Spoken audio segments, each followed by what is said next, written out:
சொல்கின்றோம். ஆண்டவராகிய சிவபெருமான் இப்படிப்பட்ட மாறிய போடுவார்.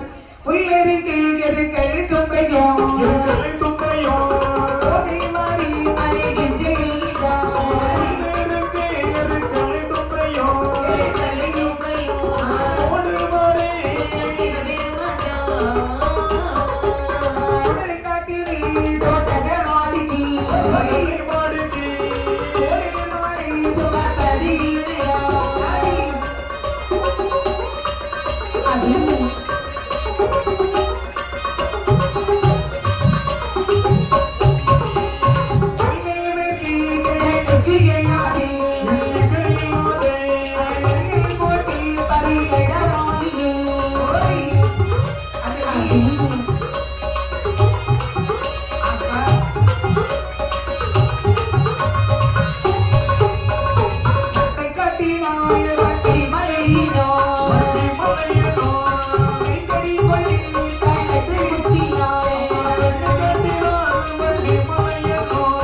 ஓடி வந்த முப்பரை கொண்டிருந்த முப்பராதிகள் மாரியை பறித்தார்கள்.